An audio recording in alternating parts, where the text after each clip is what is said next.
Hi, my name is Megan McGeehan and I am a volunteer here at the Canadian Science Policy Centre. Today I will be interviewing Abby Christopher, who is a Master of Marine Management at Dalhousie University and this year's Science Policy Youth Award winner.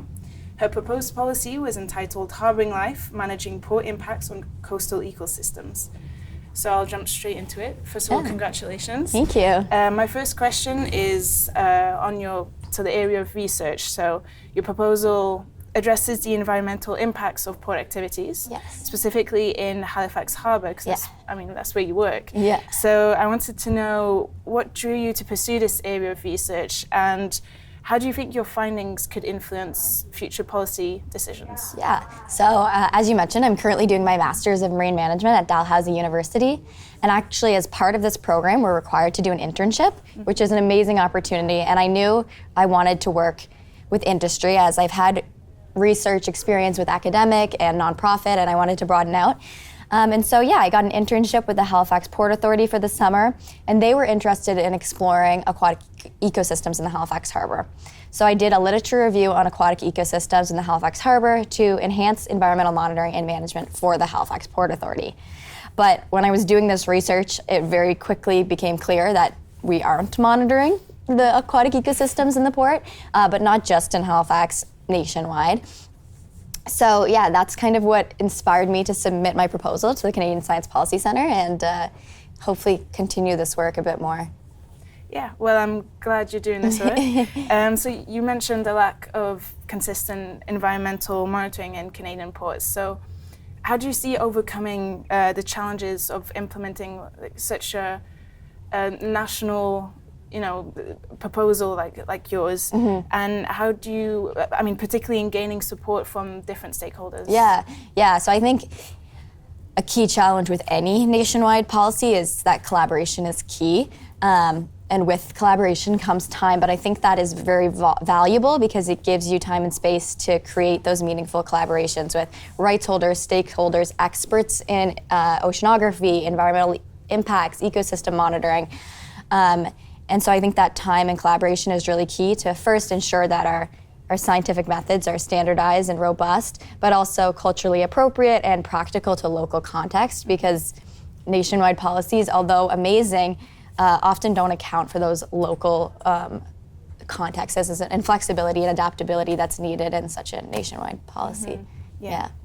And on the subject of local, you talk about the importance of collaborating with Indigenous communities. Yes. So how do you see these communities, contributing to the implementation and the development of environmental monitoring programs in Canadian ports? Yeah, I think unfortunately often Indigenous groups are just consulted, which is simply just not enough. I think we need meaningful collaboration, so that means Indigenous groups and voices at the table early on throughout the whole process and ongoing.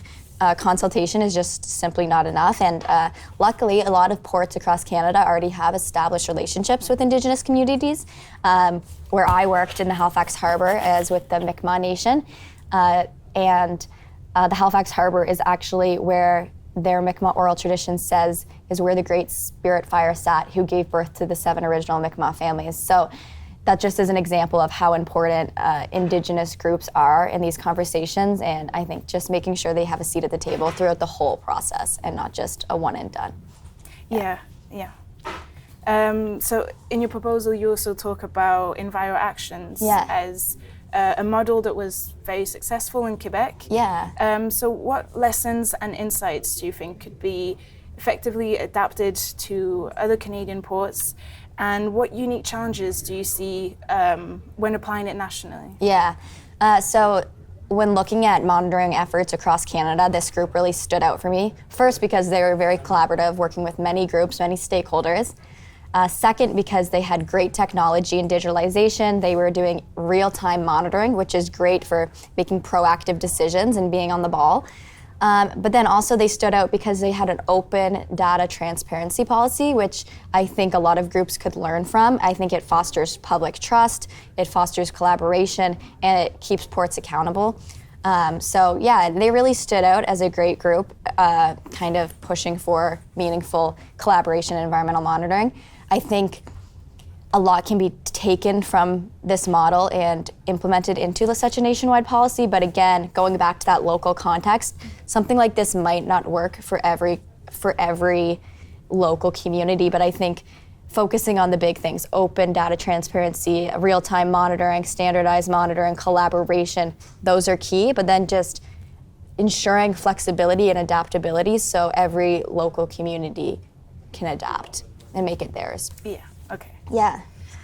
So I also had a question, because you mentioned a clear goal in your research of ensuring sustainability, of course, but also in supporting economic growth, which is very important in ports. So in your opinion, how do you strike, the right balance between environmental stewardship, but also maintaining the economic importance of ports, particularly when environmental concerns are at the forefront of global discussions right now? Yeah, I think that's a hard one. I think a lot of governments and decision-making entities struggle with this because it's hard. I mean, for me, I think it's thinking about the 3 pillars of sustainability, which is economics, social, cultural, and then environmental. I think it's about finding balance between the 3 of those, and I think because port authorities are self-sufficient, they naturally focus more on economic and social pillars, which makes sense. They provide lots of economic income for communities and Canada, and lots of livelihoods and jobs.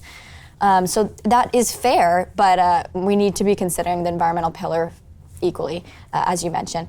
And I think a mandated policy like this kind of forces ports to think like that, and again, enabling real-time monitoring. It's a proactive approach, and it allows ports to take their monitoring results and implement it into their day-to-day operations.